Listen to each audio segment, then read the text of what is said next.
ಈ ಒಂದು ಕಾರ್ಯಕ್ರಮನ ಚೆನ್ನಾಗಿ ನಡ್ಕೊಂಡು ಹೋಗ್ಲಿ ಅಂತೇಳಿ ಹೇಳಿದ್ವಿ. ಮತ್ತೆ ಈಗ ಎಲ್ಲರೂ ಹೇಳ್ಬಿಟ್ಟಿದ್ದಾರೆ, ನನಗೇನು ಇಲ್ಲ, ಉಣ್ಣ ತಿನ್ನಕ್ಕಿಲ್ಲ ಅಂತ ಮಾಡಿ ಎಲ್ಲ ಹೇಳ್ಬಿಟ್ಟವ್ರು. ಏನು ಹೇಳೋದೀಗ ನಾವು ಎಲ್ಲ ಮುಗಿಸಿದ್ದಾರೆ. ಆದರೆ ಸಿಂಪಲ್ ಇನ್ನೇನು ಮಕ್ಕಳದು ಕಾರ್ಯಕ್ರಮ ಇದೆ. ನಾವು 65ನೇ ಇಸ್ವಿಲಿ 66ನೇ ಇಸ್ವಿಲಿ ಈ ಒಂದು ಭಜನೆ ತಂಡದಲ್ಲಿ ಸೇರಿ 8 ಆಣಿ ಕೊಟ್ಟು ಸೇರಿ ನಡ್ತಾ ಇದ್ವಿ. ನೃತ್ಯ ಮಾಡಿಸ್ಕೊಂಡು ಮೊದಲು ಗೋವಿಂದಜ್ಜ ಅಂತ ಇದ್ರು, ಭಜನೆ ಗೋವಿಂದಪ್ಪ ಅಂತ, ಶಕ್ತಿ ಮಜ್ಜ ಇವ್ರ ಹತ್ರ ಕಲ್ತಿದ್ವಿ. ಅದು ಉಳ್ಗೋಗ್ಬಿಟ್ಟೈತೆ ಅಂತ ಹೇಳ್ಬಿಟ್ಟು ನಾವೇನು ಮಾಡಿದ್ವಿ, ಅದನ್ನು ಜೀರ್ಣೋದ್ಧಾರ ಮಾಡಬೇಕು ಅಂತ ಹೇಳ್ಬಿಟ್ಟು ಈ ಎಲ್ಲಿ ಸಿಗ್ತಾರೆ ರಮೇಶ್ ಅಂತ ಹೇಳಿ ಅವ್ರನ್ನೆಲ್ಲ ಹುಡುಕಿ ಪರಿಸ್ಥಿತಿ ರಾತ್ರಿ 10 ಗಂಟೆಗೆ ಹೋಗಿದ್ವಿ ಹುಡ್ಕೊಂಡಿದ್ವಿ. ದಾರಿ ಎಲ್ಲ ತಪ್ಪಿಟ್ಟು ಎಲ್ಲ ಹೋಗಿದ್ವಿ. ಎಲ್ಲ ಸಿಕ್ಕಿದ್ರು, ಒಳ್ಳೆ ಮಾಸ್ಟರ್ ಬಂದರು. ಒಂದು ದಿವಸನೂ ರಜೆ ಇದ್ದಂಗೆ ಚೆನ್ನಾಗಿ ನಮಗೆ ಕಲೆಯನ್ನು ಮಕ್ಕಳಲ್ಲಿ ನಾವು 20 ದಿವಸಕ್ಕೆ ಇಷ್ಟು ಚೆನ್ನಾಗಿ ಕಲಿಸ್ತಾನೆ ಅಂತ ನಾವು ಅಂದ್ಕೊಂಡಿರಲಿಲ್ಲ. ಅಷ್ಟು ಚೆನ್ನಾಗಿ ಕಳಿಸಿ ನಮ್ಮ ಊರಲ್ಲಿ ಭಾರಿ ಹೆಸರುವಾಸಿದಾದರು. ಇವರಿಂದ ಮಕ್ಕಳು ಬಹಳ ನೀತಿ ನಿಯಮ, ದೇವರಲ್ಲಿ ಭಕ್ತಿ ಎಲ್ಲ ಮೂಡಿಸಿ ನಮ್ಮ ಮಕ್ಕಳಿಗೂ ಮತ್ತು ನಮ್ಮ ಗ್ರಾಮದಲ್ಲೂ ಕೂಡ ಬಹಳ ಯಶಸ್ವಿಯಾಗಿ ಹೆಸರನ್ನು ಉಳಿಸ್ಕೊಂಡಿದ್ದಾರೆ. ಅದೇ ರೀತಿ ನಮ್ಮಲ್ಲಿ ಇನ್ನೊಂದು ಏನು ಕೊರತೆ ಆಗಿತ್ತು ಅಂದರೆ, ನಾವು ಹಿಂದೆ ವರ್ಷ 2 ನಾಟಕ ಆಡ್ತಿದ್ವಿ. ಅದಕ್ಕೆ ಬಹಳ ಮೂಲೆಗೆ ಹೋಗ್ಬಿಟ್ಟಿದೆ. ದಯವಿಟ್ಟು ಯುವಕರೆಲ್ಲ ಸೇರಿಬಿಟ್ಟು ದಯವಿಟ್ಟು ನಾಟಕದ ಒಂದು ಪ್ರದರ್ಶನಗಳನ್ನ ಕೊಡಬೇಕು ಅಂತೇಳಿ ತಮ್ಮಲ್ಲಿ ಕಳಕಳಿಯಿಂದ ಕೇಳ್ಕೊಳ್ತೀವಿ. ಎಲ್ಲ ಮಾತಾಡಿದ್ದಾರೆ, ಇನ್ನೇನು ಸಮಯ ಆಗುತ್ತೆ. ಜೈ ಹಿಂದ್, ಜೈ ಕರ್ನಾಟಕ ಮಾತು. ಗ್ರಾಮದ ಒಂದು ಅಸ್ತಿತ್ವ ಅಂತ ಹೇಳ್ಬೋದು. ಏಕೆಂದ್ರೆ ಪ್ರತಿ ವಾರ ಅಥವಾ 15 ದಿವಸಕ್ಕೆ ಒಮ್ಮೆ ಕಂಪಲ್ಸರಿ ಇಲ್ಲಿ ಒಂದಲ್ಲ ಒಂದು ಸಾಂಸ್ಕೃತಿಕ ಕಾರ್ಯಕ್ರಮ ನಡೀತಾ ಇರ್ತದೆ. ಈ ಒಂದು ಕಲೆ ಅಂತಕ್ಕಂಥದ್ದು ನಮ್ಮ ಪ್ರತಿಯೊಂದು ಮನುಷ್ಯನ ಜೀವನದ ಒಂದು ಭಾಗ.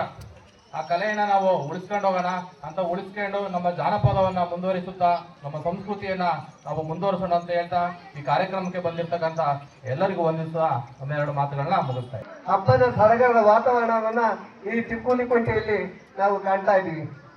ಇದಕ್ಕೆಲ್ಲ ಕಾರಣ ನಮ್ಮ ದೊಡ್ಡ ಚೆಲ್ಲೂರು ತಿಪ್ಪೇಸ್ವಾಮಿ ಅವರ ಸಹಕಾರತ್ವದಲ್ಲಿ ನಡೆಯತಕ್ಕಂಥ ಜಾನಪದ ಕಲಾಮೇಳ. ಈ ಜಾನಪದ ಕಲಾಮೇಳವನ್ನು ಈ ಚಿಕ್ಕುಲಿಕುಂಟೆಯಲ್ಲಿ ಏರ್ಪಡಿಸಿ, ಇದು ಈಗ ದೊಡ್ಡಲುಕುಂಟೆ ಹೈಸ್ಕೂಲಲ್ಲಿ ನಡೀಬೇಕಾಗಿರ್ತಕ್ಕಂಥ ಕಾರ್ಯಕ್ರಮ ಇಲ್ಲಿ ನಮ್ಮೂರಲ್ಲಿ ಈ ಕಾರ್ಯಕ್ರಮವನ್ನು ಆಯೋಜಿಸಿ ತುಂಬಾ ಅದ್ಭುತವಾಗಿರ್ತದೆ ಅಂತ ಕೆಲವರ ಅಭಿಪ್ರಾಯದ ಪ್ರಯುಕ್ತ ಈ ಕಾರ್ಯಕ್ರಮವನ್ನ ಈ ಚಿಕ್ಕುಲಿಕುಂಟೆ ಶ್ರೀ ರಂಗಸ್ವಾಮಿ ಆವರಣದಲ್ಲಿ ಈ ಕಾರ್ಯಕ್ರಮವನ್ನು ಆಯೋಜಿಸಿ ಈ ದಿನ ನಿಮ್ಮ ಮುಂದೆ ಪ್ರಸ್ತುತಪಡಿಸ್ತಾ ಇದ್ದಾರೆ. ಏನು ಇದು ಜಾನಪದ ಕಲಾಮೇಳ? ಸಾಮಾನ್ಯವಾಗಿ ನಮ್ಮ ರೈತಾಪಿ ವರ್ಗದವರು ಹಿಂದೆ ತಮ್ಮ ಬದುಕನ್ನ ಕಟ್ಟಿಕೊಂಡು ಏನು ಬದುಕಿನಲ್ಲಿ ಇರ್ತಕ್ಕಂಥ ನಲಿವುಗಳನ್ನ ಸುಧಾರಿಸೋದಕ್ಕೋಸ್ಕರ ಈ ಹಾಡುಗಳ ರೂಪದಲ್ಲಿ, ಶೋಭನೆ ಪದಗಳ ರೂಪದಲ್ಲಿ, ನೃತ್ಯಗಳ ರೂಪದಲ್ಲಿ ಈ ಜಾನಪದವನ್ನ ಬೆಳೆಸುತ್ತಾ ಬಂದರು. ಸಾಮಾನ್ಯವಾಗಿ ಜಾನಪದ ಅಂತಕ್ಕಂಥದ್ದು ಸಾಮಾನ್ಯವಾಗಿ ಎಲ್ಲೂ ಬರವಣಿಗೆ ಕಡಿಮೆ. ಈ ಏನು ಒಬ್ಬರ ಬಾಯಿಂದ ಇನ್ನೊಬ್ಬರ ಬಾಯಿಗೆ ಬರ್ತಕ್ಕಂಥ ಈ ಒಂದು ಜಾನಪದ ಸೊಗಡು, ಈ ಜಾನಪದ ಸೊಗಡವನ್ನ ಈ ನಮ್ಮ ಚಿಕ್ಕುಲಿಕುಂಟೆ ಗ್ರಾಮದಲ್ಲಿ ಹಾಸುಹೊಕ್ಕಾಗಿ ಒಳಗಿದ್ದೀವಿ. ಯಾಕಂದ್ರೆ ಹಳ್ಳಿ ಸೊಗಡಿನ ಜಾನಪದ ಕಲೆಯನ್ನ ಉಳಿಸಬೇಕು, ಬೆಳೆಸಬೇಕು ಅಂತ ಹೇಳಿ ಕನ್ನಡ ಮತ್ತು ಸಂಸ್ಕೃತಿ ಇಲಾಖೆಯಿಂದ ಹಲವಾರು ಸಹಕಾರತ್ವದಲ್ಲಿ ನಡೀತದೆ. ಆದ್ದರಿಂದ ಎಲ್ಲ ಕಲಾಬಂಧುಗಳು ಈ ಸದುಪಯೋಗವನ್ನು ಪಡ್ಕೋಬೇಕು. ಮಾಡೋದೇ ಇಲ್ಲ.